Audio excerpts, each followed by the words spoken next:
basically, how do you create an economy that actually values the environment? That's kind of what I was obsessed with. And I felt actually that the Greens at that period were all about very uneconomic ideas for environmental change.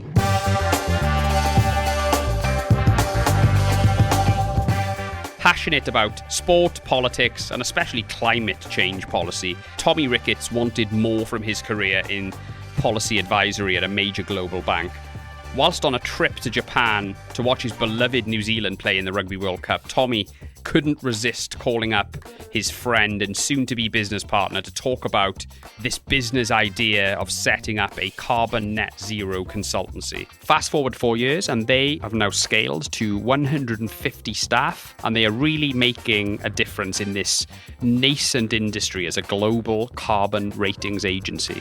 We talk about his career in policy and banking, the cultural differences between the London and New York banking bubbles. We discuss greenwashing and how committed corporations really are to reducing carbon footprint. And we also talk about the use of technology and AI in the carbon net zero crusade, and his dream of making a documentary about sports referees, which I really like talking about, and so much more. It was a fascinating conversation. Very important industry that is growing exponentially. Great guy. This was a really good one. It's Tommy Ricketts. Tommy, thank you so much for coming on the Tech Leaders podcast. We haven't had a guest on in the space that you guys operate, so I'm really excited to unpack some of the amazing work you guys have been doing recently and the ridiculous growth you've experienced in the last 3 years, and so much more in terms of your background as well. So thank you so much for coming on. My pleasure. Thank you for having me. Let's start with the immortal question we always ask at the beginning of the Tech Leaders podcast. What does good leadership mean to you? I guess that's changed, actually. I think before I came to this, came to the position I'm in, I'm currently employ about 150 people. Good leadership meant my experience in playing years and years of competitive sport. It meant high energy, it meant being inspirational, it meant trying to galvanize people and be sort of, dynamic. But I think as you get more entrenched and entwined with the myriad personalities and backgrounds of people that you work with, I think actually it's more about listening. It's more about trying to be emotionally balanced so that you can encounter every situation on the same terms, which can be very difficult when you're stressed and you're working very hard. And the thing that I always tell managers at the company is try to be the boss that you wanted to have. What that meant to me was not clock watching, respecting that I'm always going to put in the extra shift. And if I wanted to leave early, that was my prerogative. But obviously more than that, and also just, trying to actually create a sense of momentum for people and feeling like they're being appreciated. So I think, good leadership to me now means much more sort of socio-cultural things as opposed to before, which was probably a bit more kind of competitive and personal. Yeah, absolutely. Brilliant answer, by the way. Tell us a little bit about your sporting background then, Tommy. So I am the youngest of 6 children and basically just wanted to run around chasing various shaped, balls in various different types of outfits for as long as I could, essentially. So I played a lot of rugby, football and cricket, swam a lot, did a lot of tennis. But I think cricket and football were really always my big things. And that's what I continue to play at only an amateur level, but religiously, you could ask if you asked any of my friends, up until really my daughter was born at the end of last year.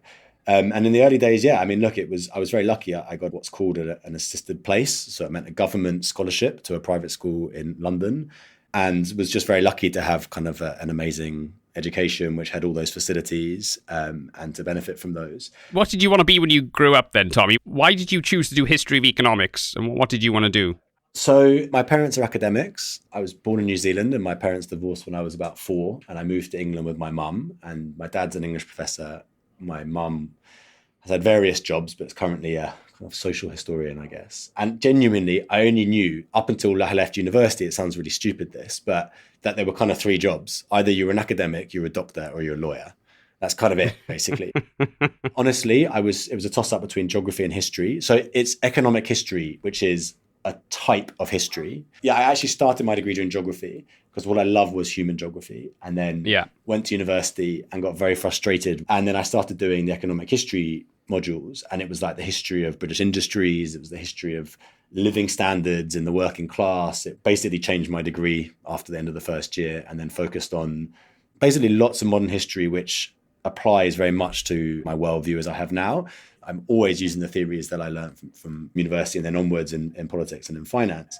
And it's really, this is for me the beginning of the new economy. And what does that economy look like? So having the perspective to go back 200-300 years at the different economic cycles is really helpful. Yeah, absolutely. So do you still use the sort of economic models and things that you learned at university then in your everyday running of the business, that because you operate in a very macroeconomic world now, don't you? So my business partner is the better economist. He studied economics and then worked at the Bank of England. So I'd defer to him on my GDP modeling and stuff like that. Now, I used it more. So economics is two things. There's a lot of models, but the other one is basically a social science. And a lot of it is really about motivations, I think. And so, yes, in that sense, I think about it a lot, because in very simple terms, climate transition is about pricing an externality. That an externality is our impact on the environment. Yeah. And the brief history of climate change is that we haven't ever priced it into our economic activities. And that's why there's so much impact, and what people refer to as the Anthropocene, which is the human impact on the climate, which has basically kind of gone stratospheric since the 1950s, but, it can date back to before that with the use of fossil fuels. And, it's all basically a very simple economic problem, which is we don't price nature. And so, yes, in that sense, I do very much use that sort of theory. But when it comes to the day-to-day, models that we think about, and I'll come on to explain this, I say they're more informed by an element of financial risk as opposed to economic risk. In terms of that theory. And so I left university and went into politics. I spent 5 years working in what's called public affairs. Started my career with my godfather, actually, who was and is a big inspiration for me. He was technically the first ever elected Green politician in the state parliament in Hamburg in the 1970s for the Green Party. And he was one of the founders of the Green Party when the Green Party was really a big German student anti-nuclear movement, really. One of his most famous claims to fame was he was the first president of the Greens in the European Parliament. But he also did this protest, which has kind of led him to be somewhat exiled from Germany, where the nuclear general this is in the newspapers, by the way, the nuclear general from the American army came to visit the parliament. And as a activist, I think he was like 30, anti-nuclear campaigner, he basically drew the short straw through a bucket of pig's blood on the general. This is the general. This is the guy with the red button in the box, right? Right. And long story short, my actual thing was all about this, trying to take over the legacy of this guy that I massively revere called Frank Schwalbe-Huth and his sort of green agenda. And I spent a lot of my time interning with him over the various summers from when I was 15 all the way to when I was 23. And so actually came out of university desperate to work in politics, and then spent the next 4 or 5 years working in lots of infrastructure, energy and banking type policy. And then actually I was coming to the end of that period, and I was like, look, basically the actions in financial markets, that's kind of where it all takes place. And actual central banks set a lot of economic policy these days anyway.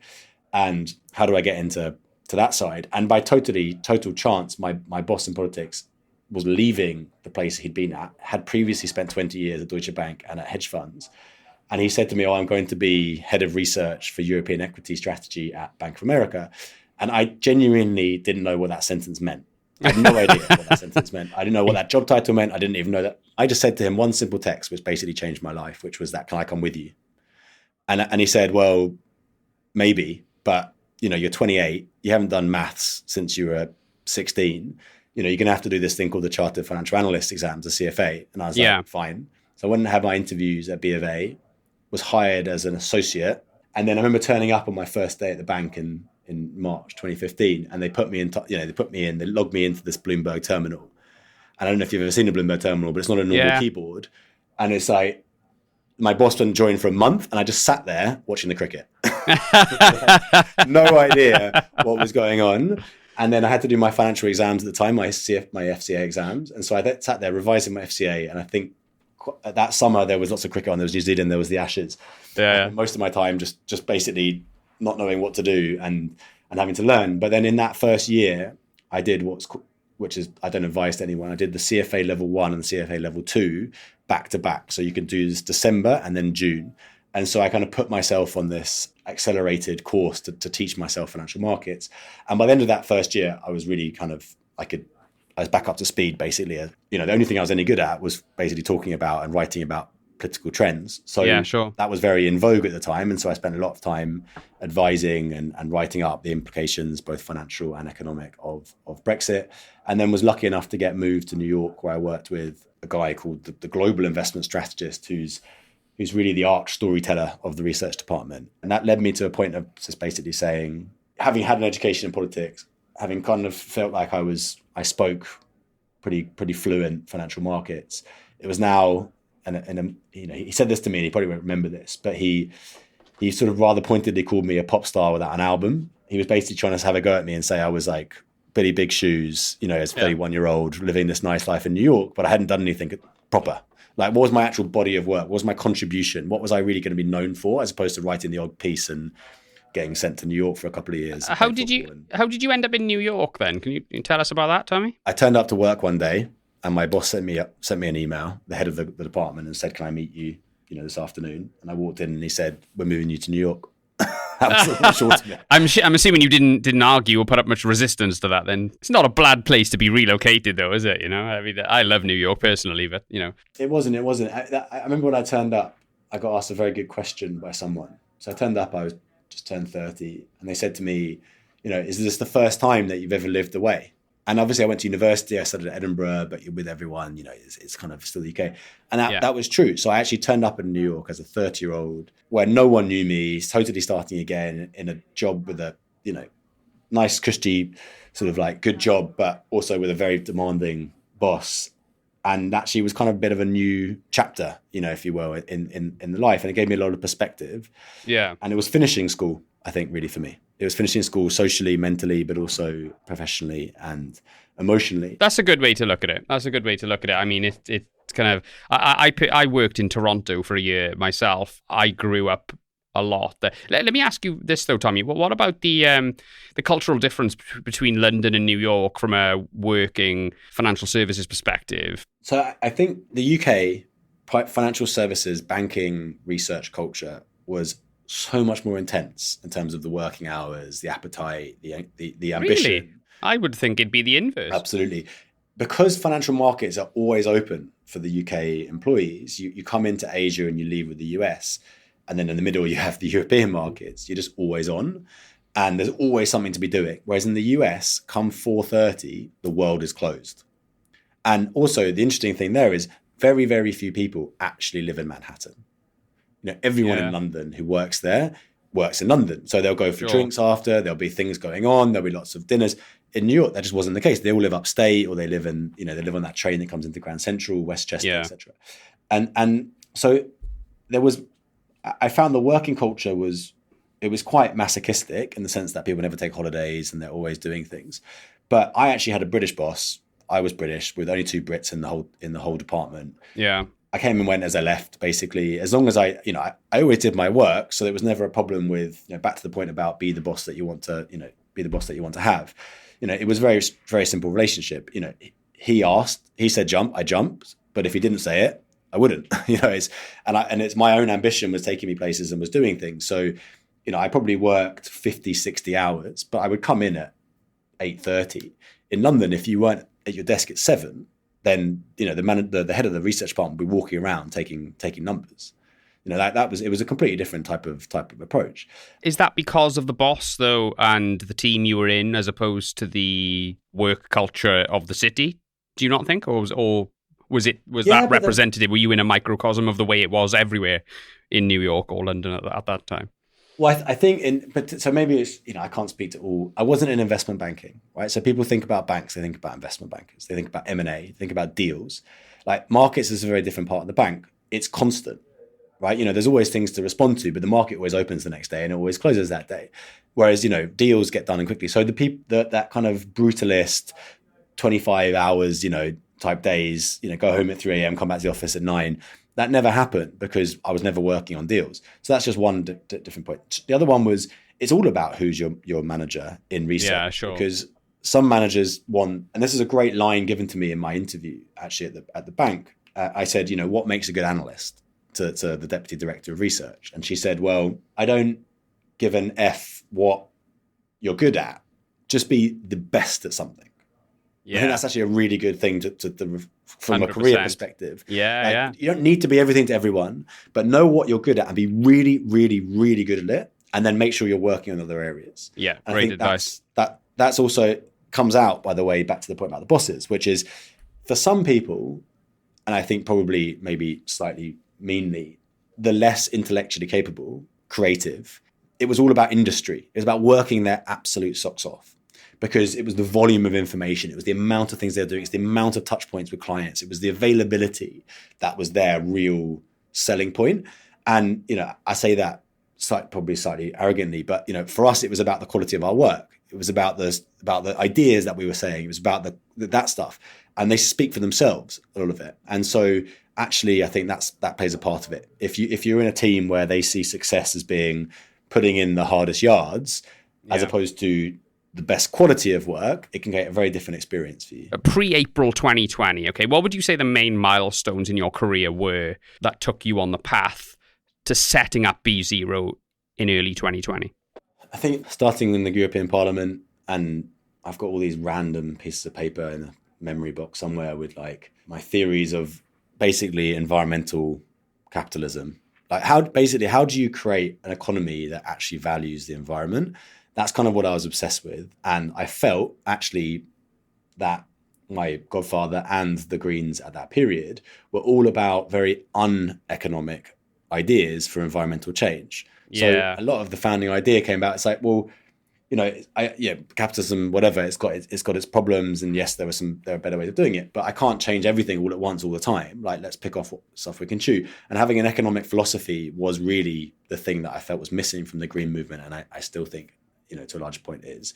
Yeah, and so I think, my first milestone, again, I treat myself in a very peculiar way, but like it was, can I get a sense of what governs the body politic? Can I get a sense of, how do people think? How decisions made? How is influence created?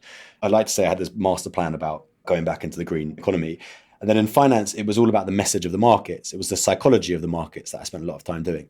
And so the common thread between both the political side and the financial side was the psychology of behavior, of people, of what motivates people. And a friend of mine who I was just on holiday with, he's a musician in a band called Jungle, and he was doing these big world tours. And he says to me, we were in Japan watching the rugby, and he's like, how do I make my tours more environmentally friendly?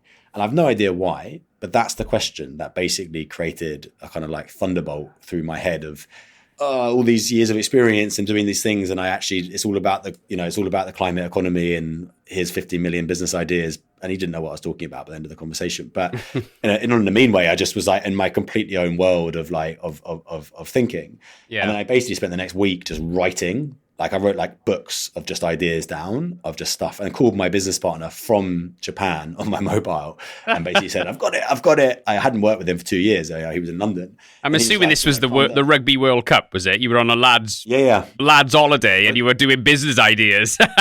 That's commitment. I'm not very laddie, but yes, essentially it was two friends drinking an awful lot of Guinness and like traveling around and going to like weird onsens. Trying to hide my tattoo, and then me talking about whatever. It's because, to answer your question, I was really coming to the end of that journey in financial markets. The next step up in that is really to be a careerist, which means like a particular way of moving towards managing director. I wasn't up for it, and I'll be honest, I wanted to take some time out, move to Italy, and write a TV show about football referees. That was my plan. Really? And then the idea absolutely. That's a bit of a curveball I wasn't expecting. Are you a referee, Tommy? No, but anyway, I'll just tell you a little hint of it because But basically, the football referee is the only person in the entire stadium that the game couldn't happen without, and it's the least explored and part of the kind of footballing and social culture narrative, but also is an absolute goldmine for comedy because referees are absolute oddballs.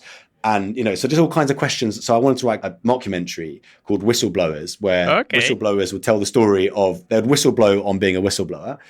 And it's just stuff. Anyway, so I had this whole thing mapped out. I would have a year off. I'd been exhausted. And then this idea for the green business came along. And Sorry, Tommy. Before we move on, I think that's a great idea, by the way, and I'm really keen for you to keep me posted on that. Because if you do manage to do that, I will happily pay to go and see it, or will watch it or whatever. I don't know. It's a very unexplored vocation, I think, isn't it? You know what I mean? We don't know much about referees. No. Just two comments on that though, just to sort of highlight the peculiarity of them. One, where do referees go to drink after a game? I just love to know what they talk about. They sit in their room, I suppose. Yeah. No, they do. You go to the Dog and Whistle or some sort of pub like this. And then, the other one is like at half time, they always walk off the pitch talking to the linesman. Now, an even better one, linesman. Their only mate. Yeah. It's brilliant. I'd be playing football in some like quite aggy league in North London. And then, people kind of like really quite aggressive on a 10 p.m. on a Tuesday, shouting things to the linesman because they're given the decision of the way, which you wouldn't say to your worst enemy. And then, I'm thinking, what makes you want to come out at 9:30 to be screamed at by abusive people in their late 20s for about £20 an hour? These people are just brilliant. Yeah, they're heroes. So as you were saying, moving on from the referee stuff. Yeah, so I can give you the official pitch. So look, why the thesis for BeZero at the time was really this confluence of three trends. It was that financial markets, 2019, financial markets were obsessed with this idea of ESG. And I used to do this thing called fund flow analysis, which looked at where people were putting their money, and where people put their money is a really good indicator of what's going on in the world and risk, etc. And it was clear that ESG as a theme was becoming this mega trend. And, there's all the BlackRock stuff about this. And why? Is because there was a demographic shift between boomers and millennials. And boomers' capital was much more focused on stuff like dividends, stuff like security, but millennial capital wanted to be a bit more impact orientated. Yeah. And so as I looked at ESG solutions in the marketplace, from a financial perspective, they were very limited. But from an economic perspective, like an actual industry perspective, it was like the tidal wave of interest coming to actually a tiny subsector of an economy, which needed to become a huge part, like a mainstay of the economy. So there was this disconnect, which was just absolutely, huge. Secular, essentially, is the word you'd use it. Yeah, Then there were two other things. Firstly, there was this big shift in the politics. So climate change was now seen, and at the time there was Trump and a few other things, but it's seen as consensus, right? Not only change is consensus, but dealing with it is consensus. In most elections, it's typically, or hopefully it will continue to be in the UK, it's typically seen as not something that's that debated, and it's actually something that's very, very consensus. The only needle in the side is cost of living stuff, which is a bit more of a recent thing. Yeah, sure. So there's the political consensus. There was this huge tidal wave of financial interest, which is the money that will pay for it all. And the third bit was that you were starting to see the actual economic impact of stuff like forest fires destroying one of the biggest utilities in California, or large parts of Australia being on fire. And these obviously is getting worse and worse in Europe these days. But 9 out of 10 of the biggest migration events were climate change related. So whether it's flooding or fires or whatever.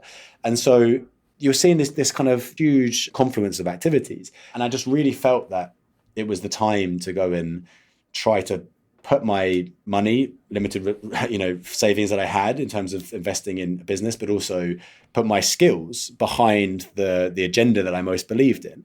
And I think that this is still a pitch for people that come and work here. It's like the biggest climate activists, in my opinion, are those people that actually vote with their careers, because that's really where you're putting the day in, day out activity.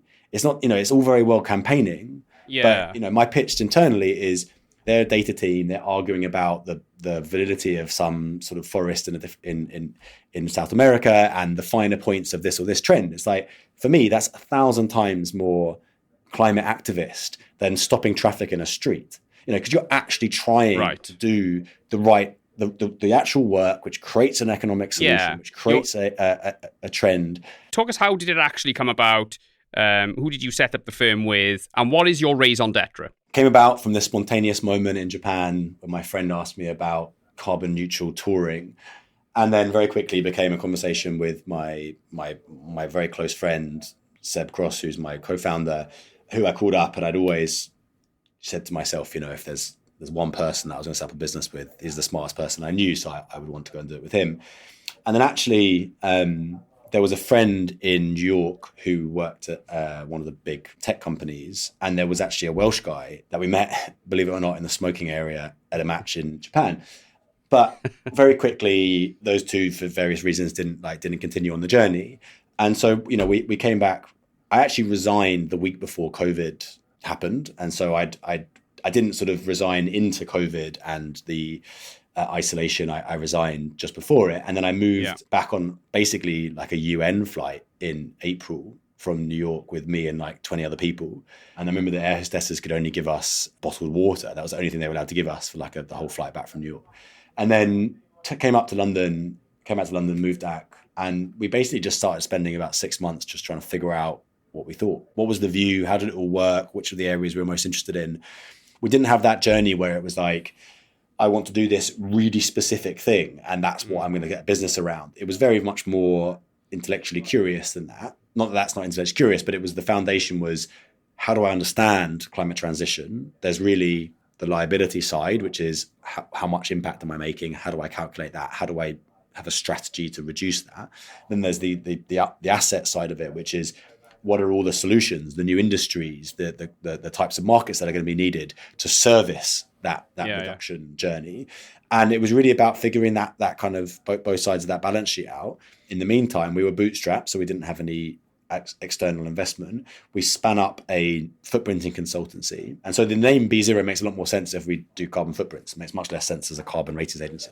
But that's why it's called BeZero. Very early 2022 to the end of 2022, we basically ran a full board net zero consultancy, worked with about 80 clients, really proud to work in lots of very interesting consumer goods products, particularly focused on life cycle assessments, which means that you're assessing the impact of a good from essentially from the ground all the way through to the end of its life, and tried to work with various organizations to reduce it.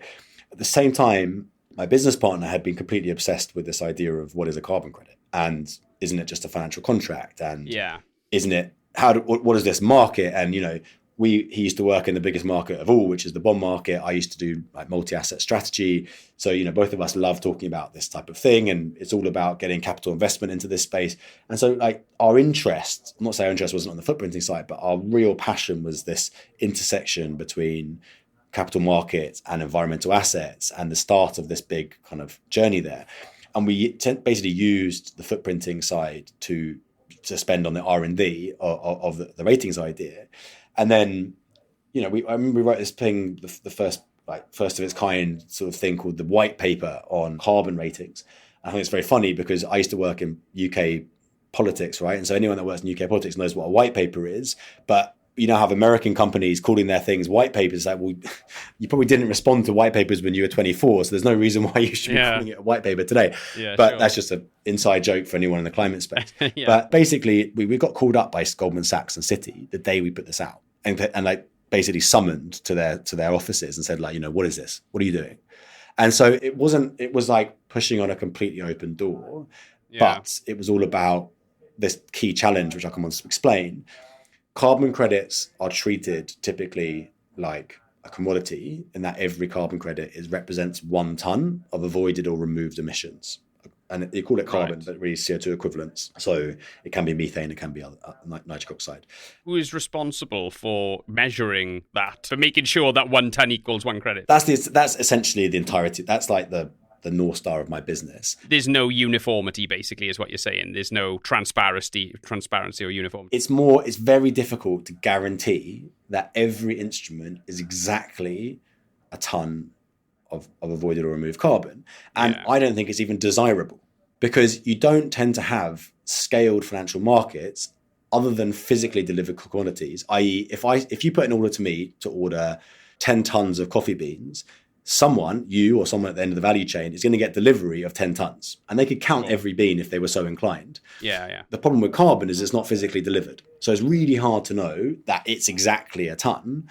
And the other thing is it's not financially settled. So a financial instrument, like a bond, is financially settled. So at the end of it, you basically either pay back your debt or you don't, right? And so you have this weird thing, which is not that, it's not this, but it's being treated like a commodity. And the very simple thing is you have a project that says, I've got this intervention. I want to save a forest from deforestation. I want to plant and restore a mangrove. I want to build this carbon capture scheme, or I want to pay for cook stoves to be used in rural communities which use indoor charcoal fires, which can be very noxious and particularly bad problems for health of women and babies.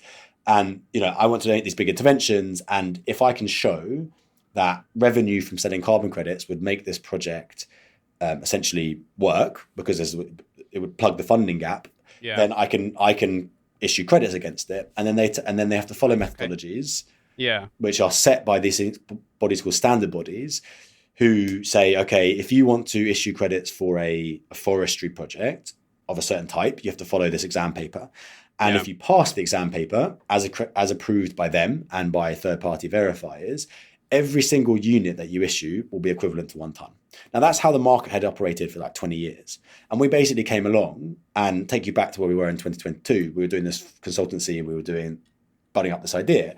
Yeah. We were like, well, the big idea, as far as we're concerned, was that quality wasn't binary. That the quality of this instrument wasn't necessarily guaranteed to be a ton.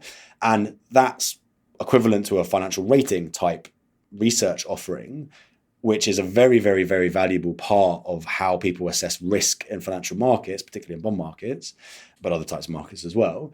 And that could be the secret sauce, in more specific terms, a risk-based approach to assessing quality, or a probabilistic approach to the distribution of quality, would be a much more scalable solution to how we actually scale capital into the carbon markets and all these amazing interventions, these projects, than the current system that they had. Long story short, we basically were kind of courted by a very lovely VC called Illuminate Financial, who spent very patiently about 3 or 4 months with Seb and I, arguing that we should sort of focus on this rating agency and not do all the other things that we were doing. And we were like, oh, we do 6 things. Of course we do 6 things, because every company should be doing 6 things. They're like, no, just do one, maybe just focus on one. And then we went on this journey of like, should we go on this kind of VC scale up mission, or should we basically just stick to doing some nice consultancy and going home at 6 p.m? Yeah. And I think we've both felt, why not? Push it as far as let's go hard, basically, because we're both young. Yeah, why not? We were both childless, both very passionate, and we thought might as well. And then we were very, very lucky. I mean, I was seriously lucky, because we basically we did a seed, an A, and then a B within about 14 months, and we raised about $75 million. But at the same time, basically went from a 30-person, predominantly footprinting consultancy, to building a product from scratch, launching a rating agency as a software solution, and essentially then scaling from about repurposing a lot of those people, but scaling from about 30 to like where we are today, 150, and just entering our second year of trading, and have nearly 100 clients worldwide, and lots of what we could talk about the business today. But that was really came down to this one decision when we were sort of sitting having a virtual beer with each other. Like, do we want to go on this journey? Now, you never know where that's going to lend. You never, lots of people don't get the funding benefits, don't get to keep going. So, it was obviously a big gamble, but it really came down to that one moment of what kind of company do you want to be? And then the funding is it's the oil for the engine. Sorry to use a non-climate metaphor, but it is the thing that keeps you going. Look, there was loads to unpack there, Tommy. How did you maintain the culture that you and the co-founders had built into the company to build the company that you wanted to build? At the very start of the program, you said, what makes good leadership? Yeah. And I think now, confronted with the company that I have, it's a very different type of leadership to the one that I embarked upon the company with, and as a person that I was. And to your point about maintaining cultural cohesion, that is absolutely the main challenge that we face right now. Of course, there's competitive pressures. Of course, there's work stuff. But because it's a new industry, a new category, so many people here are doing jobs that never existed before, are so critical to what we do. Key man risk here, or key person risk, is, it's about half our staff, and that's being like conservative about the amount of impact that these people have for the business. And so actually, it is a big challenge, and it's not something that I'd say that we did particularly amazingly. We've had very low attrition rates, but we scale very quickly, and a lot of people. Actually, the average tenure now is about 1 year, so it's not too bad. But this next year will really be the telling of, can we get the cultural recipe correct? It's a big challenge, and it's something that preoccupies me a lot. And what I'd say for that period of scaling was, sheer bloody mindedness, really, of, no one's inviting you into this space.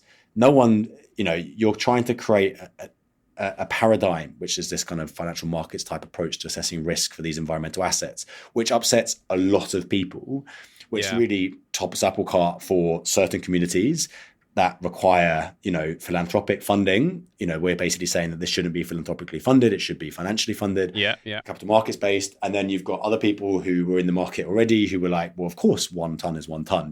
Who are you to tell me that it's not? All these people we were basically upsetting and having to essentially impose ourselves into the debate and then weather the storm of what that did. So there was a lot of like trying to be resilient. And then, we were very lucky to get a lot of talent and they were committed to the cause, and they saw the passion and they saw the hard work of everyone, and the money and the clients kept kind of coming in. And that's obviously a big validation. But I think now we get into our second year as a business. Actually, it needs to be much more self-reflective, a bit more listening based. And I think the other bit to it is not be afraid to say what we aren't. I think that's actually something that people, you can kind of chase your tail on. We're not a 9-to-5 culture. For example, we've just done this very large employee satisfaction survey, 300 questions, and we're just processing the results. But it was very clear that, there's lots of positives and there are some things that we need to work on culturally. It's been an absolutely wild ride to get to where we've got to. You need to take that opportunity and you need to sort of build up some cultural debt in the process. But this is the time to really do less of certain things and pay it back to the staff who've got you there. It's an interesting question. It's not a straightforward answer, but it's not a straightforward problem. No, of course. You guys obviously scaled quickly, but you also acquired a lot of clients quickly. I wanted to ask you about that. How committed are corporations, governments, organizations, because I'm hearing this term greenwashing quite a lot. A lot of corporations get a lot of criticism. They're not really committed. They just engage a company like you, but they're not really walking the walk. What do you think about that? And what have you seen since you've been in this marketplace, Tommy? It's funny, you start with greenwashing. There's a whole lexicon of terms prefixed with the word green have emerged now for green hushing and green, all these sort of things for how people are behaving. My view is not Candidian. It's not the best of all worlds, the best of all times, but it is optimistic. And I do think that generally speaking, there are incredible amounts of well-meaning people in all kinds and manners of corporates, including many of the worst polluters, who are absolutely firebrand passionate about trying to figure out a way of responding to their emissions and putting themselves on the journey to decarbonize their services and products. I'm filled an industry with passionate and inspiring people genuinely trying to do that. However, it's a big challenge. And I think probably the cognitive dissonance comes about when people set these big targets, I'm going to be net zero by 2040, by 2050, and then start going into the weeds of it and realizing that it's a horizontal problem. It's not like, if I just change this one thing over here, then it would all be fine. It's everything about the way that entity operates, which is it's a very challenging issue. It's fundamentally reappraising their supply chains. It could even be fundamentally appraising the way that they actually behave as an organization and what they actually sell and how they sell it and the markets they operate in. And so that cross-cutting nature of it is probably the thing that people really are commenting on negatively when it comes to stuff like greenwashing, because there's a disconnect between the reality of that complexity and the ambition of what people are trying to do. However, I would push back on that cynicism and say, you've got to start with manifesting where you want to get to and then start dealing with the reality of getting there. That's a much better way than not talking about getting there. That's the alternative. So, I think that's kind of where I see this at a really meta perspective. At a granular perspective, you probably have 3 categories. You have people who are just figuring out what they want to do. Essentially they're just saying, what's my problem? How do I deal with it? How big is it? That's kind of footprinting, liability assessment, liability management side. And then you have kind of 2 categories of people who are taking action. You have those that are really today trying to figure out absolutely from top to bottom, what can they do better and how can they decarbonize their activities, and potentially also invest in carbon credits and other types of compensatory instruments to support those emissions which are hard to abate.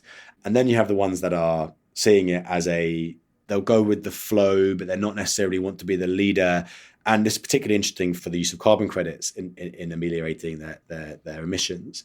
It's kind of virtue signaling. And so if you buy credits and you tell everyone about it, then you're trying to say, look, I'm doing something good about this. Yeah. But if the instruments are bad, then it's like doubly bad, because not only are you polluting, you're also telling people that you're buying things for good reasons, which are bad. So it's like -2. There are two big debates for people using carbon credits, which is more and what I operate in. On the supply side, it's how do I understand the quality of these things? And on the demand side, it's how do I use them to make a net zero claim, essentially.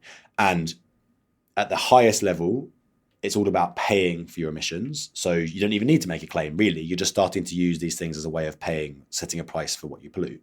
But at a very specific thing, it's like, okay, well, I've adhered to this thing called science-based targeting, or I've adhered to these decarbonization strategies. You know, if I buy these things, is it going to make me in accordance with them, or can I talk about it with my customers? You know, there was this trend for a few years called, you know, carbon neutral everything, where everything you saw in the supermarkets had a carbon neutral label on it. You know, there's a lot of pushback on that now. And then on the supply side, it's the complexity of really trying to understand very complicated sources of emissions, whether it's nature-based or engineered, and the projects that are intervening to either reduce or remove them. And, you know, and can we actually assess that activity as accurately as possible? And as I said to you at the beginning, should you be using a binary paradigm that you either do or don't pass this test, or should you be using more of a distributional paradigm where, you know, as long as you hit these standards, above and beyond that, it's going to be a distribution, and that's actually how people generally assess risk.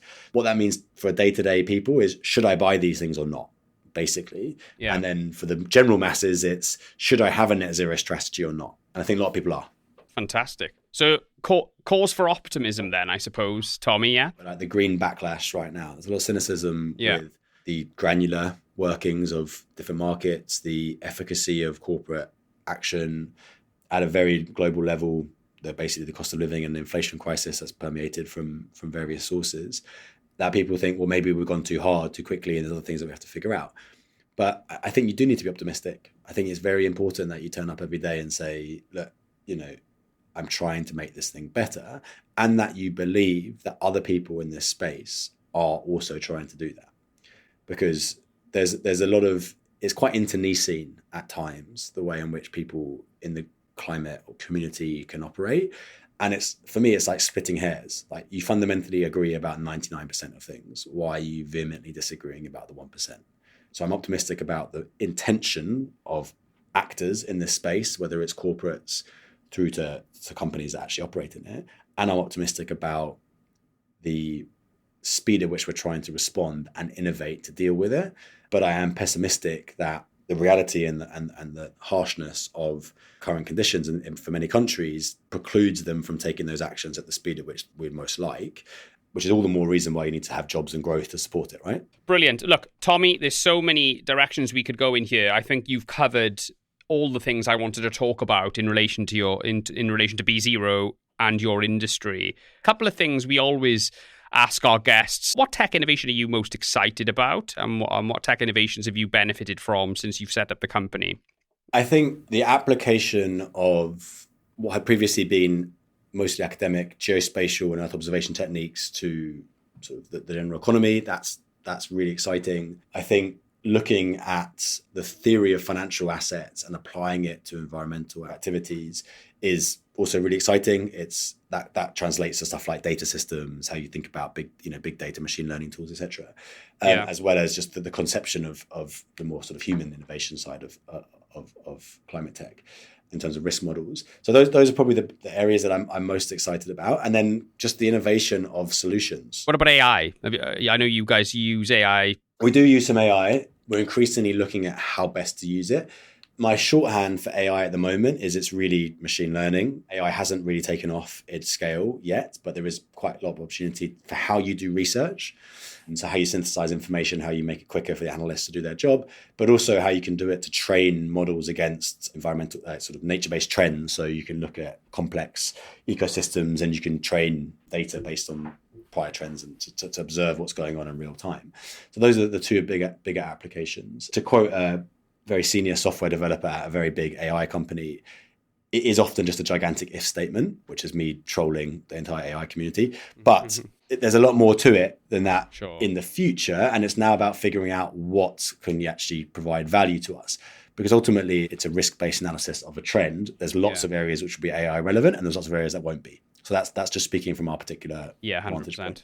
Yeah, that's really good. But I think if it's this good now, can you imagine what it's going to be like in 5-10 years? It's going to be scary, isn't it? You know, so I think that's inevitably going to impact your industry and many others as well. Wanted to ask you, looking back now, I normally ask this question, advice would you give to your 21-year-old self? But I think I want to slightly slant the question to you, Tommy, 3.5 years in nearly with the company. What advice would you give to your pre-BeZero self in terms of the journey you've been on? What would you say to that person, when you were starting on this journey? I'd probably just return to this cultural side of it and say there is a trade-off between scale up and culture. Just be really conscious of investing in that side of it and knowing that things will fall off as you scale so quickly. Will I do things differently? Not sure. I would, but having a much better and emotional understanding of what's going on would have been very helpful. And the other one is, it's an obvious question, but like take help wherever you can get it. Because finally, just always remember people that helped you on the way up. Yeah, sure. There is never, I hope this is true. You can ask people around me, but like, there's no one that has helped me on the way up that I'm not available for. Because it really matters, like how you are perceived and how you are, the manners that you go about your operations in are really important. Because not everyone's going to be your ally, not everyone's going to invest in you, not everyone is going to want to work for you. But if you can hold yourself, to a high standard, then you'll get a good vibe around you, which is very important. Those are the things that I probably have learned the hard way are very important. Brilliant. That's great advice, Tommy. And I think that's a perfect way to end. Thank you for being so candid. Where can people find out about BeZero and some of the amazing work you guys are doing? And where can they find out about yourself and reach out to you? Yeah. So BeZeroCarbon.com has a huge research offering, lots of papers on what we do. You can look at the ratings and how we do it. And for me, I don't know. You can find me walking around in Camden with my daughter in the early mornings if you're interested. And in the bar for the World Cup, watching the All Blacks, eh? Yes, up very early watching the Rugby Championship. Oh, sure. Yeah, of course. Absolutely. Brilliant. Thank you so much, Tommy. Thanks for coming on the show. Thanks, Gareth.